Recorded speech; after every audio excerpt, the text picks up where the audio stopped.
Oh, come on. Welcome to Story Lab. This week, we're taking a look at the story of a guy on the run and the world's most uncomfortable pillow. It was probably harder than this tennis ball. Ow!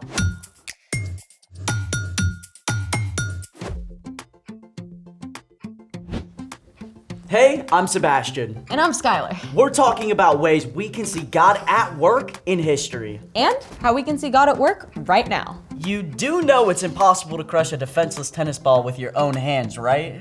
Yeah. And yet, you continue. Well, my grandma watches this old show called The Bionic Woman. See, this girl is in a serious accident, but then she's given all these bionic parts, and she basically turns into a superhero. Who crushes tennis balls? You gotta admit, a bionic arm would be pretty awesome. I mean, we could always build one. Build an actual real-life bionic arm? I mean, more like a robotic hand. Still awesome. Let's make it! Today, we're making a robotic hand. Skylar, but at your service. Focus! For this project, you'll need plastic straws, jumbo straws, craft foam, scissors, a ruler, a pen, yarn or string, and hot glue. Done, and hold on. Got the pens. Perfect! Step 1. Trace your hand on heavy paper or craft foam and cut it out.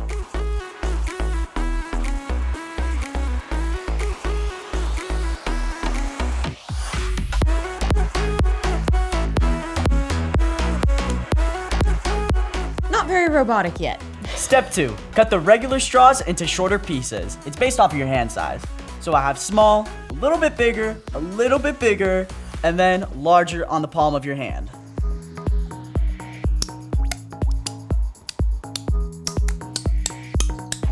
How did I only end up with 6? Check the floor. Alright, so you'll need to cut some of the jumbo straws so we can use them for later, for the wrist. Step 3. You need to glue down the straw pieces onto your hand. Your foam hand. Right. Start at the fingertips, and then the longer pieces between your finger all the way down to your wrist should be the largest pieces.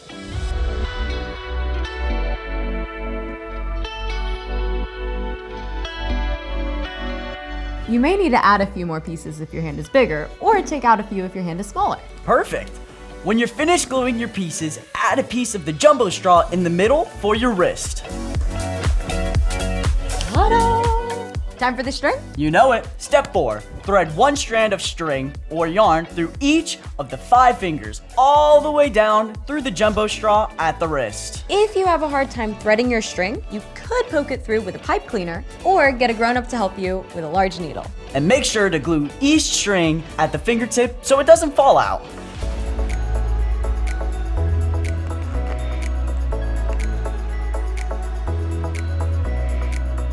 Okay, ready? Ready. So you can pull in the strings at the bottom of the hand and operate your hand. This is kind of creepy. What's that? Get it away. I thought you wanted to be bionic. Oh, hey, let's see if, okay. Robotic?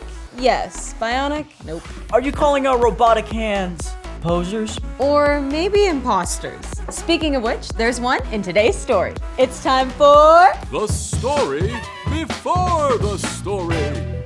Today, we're in Genesis, the very first book in the Bible. In the beginning, God created the whole world and everything in it, including people. We were made in the image of God, to be friends with God. But the first people chose to go their own way. When they turned from God, the world was broken. And so was our friendship with God. Sin and darkness crept in.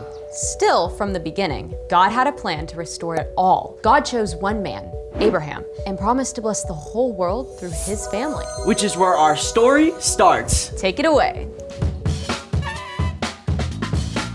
Hey everyone, I'm Padma. After many long years, Abraham and Sarah had a son, Isaac, just as God had promised. When Isaac grew up, he married a woman named Rebecca. And Isaac and Rebecca didn't have just one baby.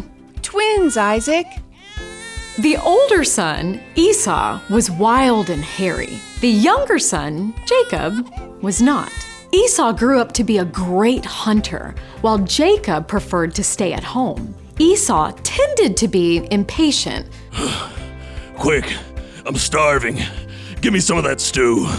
While Jacob could be, let's just say, sneaky. Sure thing, bro. But first, you have to give me your rights as the oldest son. Esau was so impatient that he gave Jacob the position and money that came with being the oldest son, all for a bowl of soup. And Jacob didn't stop there. When Isaac grew old and weak, he called for Esau to give him a special blessing as the oldest son. But while Esau went hunting to prepare a meal for his father, Rebekah quickly called for Jacob. Bring me 2 young goats, and I'll prepare them for your father. Then he'll bless you instead. Apparently, being a trickster ran in the family. Jacob even covered his arms with goat hair so that Isaac, who couldn't see very well, would think he was Esau. The whole charade worked, and Isaac gave Jacob the special blessing. May God give you the richness of the earth. May nations serve you. As you can imagine, when Esau discovered what had happened, he was angry. Really angry. So angry that he actually made plans to kill Jacob. Yikes.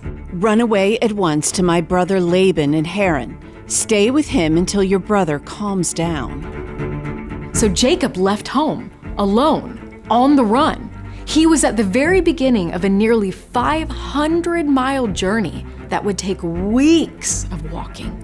Afraid for his life, Jacob covered a lot of distance that day, and as the sun set, he was far from everything he'd ever known, in the midst of the wilderness. Jacob didn't have a tent or a cot or even a sleeping bag. He simply took a stone and placed it beneath his head as a pillow. Now, I'm not sure I'd sleep very well under those conditions, but Jacob was so exhausted, he did fall asleep, and soon he began to dream. Jacob saw a broad stairway rising up from the earth, stretching all the way up into heaven. Brilliant angels traveled up and down the steps. And what's more, the Lord stood right beside the staircase. I am the God of your grandfather Abraham and the God of Isaac. I will give you and your children the land you are lying on. They will be like the dust of the earth that can't be counted. All nations on earth would be blessed because of you and your children. Hear that? It's the exact same promise that God gave to Jacob's grandfather, Abraham. But God had even more for Jacob. I am with you. I will watch over you, and I will bring you back to this land. I will not leave you until I have done what I have promised. Now, Jacob knew about the one true God that Abraham and Isaac worshipped, but there's no record that Jacob himself had chosen to trust God until this moment. The Lord is surely in this place, and I didn't even know it. Early the next morning, Jacob took his pillow stone and turned it into a sacred stone. He poured oil over it as a sign that God was in that place. This place will be called Bethel. Bethel means house of God. Then Jacob made a promise to God. May God be with me. May He watch over me on this journey. May He do as He has promised so I can return safely home. Then you, Lord, will be my God. Jacob continued on his journey to Haran, where he lived for around 20 years. He married and had children, 13 of them. And eventually, Jacob did return home, just as God had promised. Jacob made many mistakes during his life and did not always trust God, but God was still with Jacob because God can work through anyone. The end. Talk about sibling rivalry. There's no way I would trade anything for a bowl of soup. Don't underestimate what being hangry can do. Fair. So, what's our part in the story? Well, Jacob chose to trust when he actually got to see God in a dream. But we don't have to see God with our eyes to have faith that God is with us. Faith is trusting in what you can't see because of what you can see. In his dream, Jacob was reminded of how God had worked in the lives of Abraham and Isaac. Today, we have the amazing privilege of seeing how God has been at work throughout history, recorded right here in the Bible.